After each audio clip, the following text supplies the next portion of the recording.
Hey, what's up mga kaballers? Maligayang pagbabalik sa aking channel. Halina't pag-usapan natin ang balitang jackpot ang Warriors.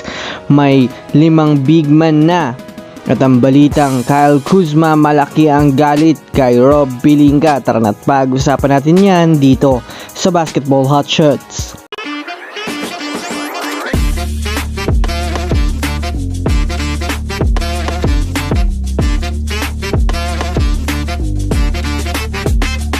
Una nga muna tayong dumako mga kaballers sa balita patungkol sa malaki nga daw mga kaballers ang galit ni Kyle Kuzma kay Rob Pelinka.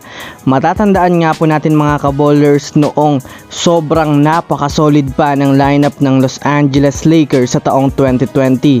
Yes mga kaballers, nagawa nga po nilang magkampiyon mga kaballers at matalo ang kupunan ng Miami Heat sa standings na 4-2.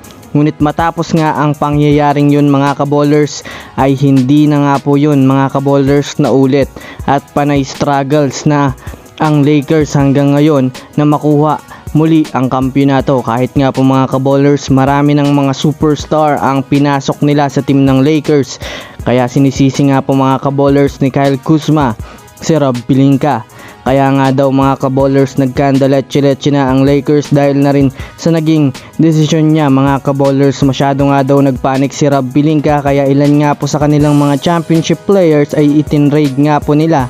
Kahit man nga daw mga kaballers malaki ang naging impact sa Lakers ay hindi pa rin nila pinahalagahan ito. Kaya yan nga daw mga kaballers ang consequence ng nagawang pagpanik ni Rob Pelinka noong 2020 to 2021 NBA season.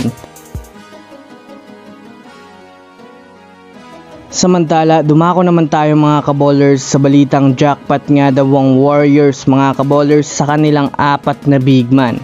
Matapos nga po mabatikos ang Golden State Warriors last season dahil sa pagkuha ng maraming gwardiya at hindi big man, ay sa ngayon nga po mga kaballers masyadong nag-focus ang Warriors sa pagkuha ng sentro.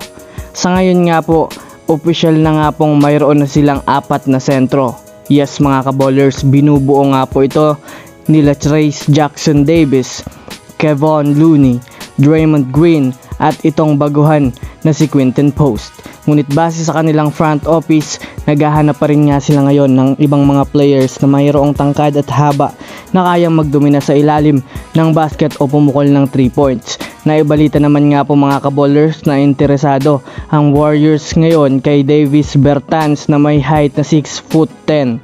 Bukod nga po dyan mga kaballers sa pagkakaroon nito ng magandang shooting percentage sa 3 points ay maaari nga po nila itong gawing big man dahil kung susumadayan nga natin mga kaballers sa kanilang kasalukuyang lineup, kung sakaling makuha nila ito ay ito na rin naman nga po ang halos pumapangalawa kay Quinton Post sa tangkad. Kaya kung sakaling matuloy nga po ang kanilang pagkuha kay Davis Bertans sa darating na training camp ay masasabi nga natin mga kaballers na gagawin nga po nila itong big man sa kanilang lineup.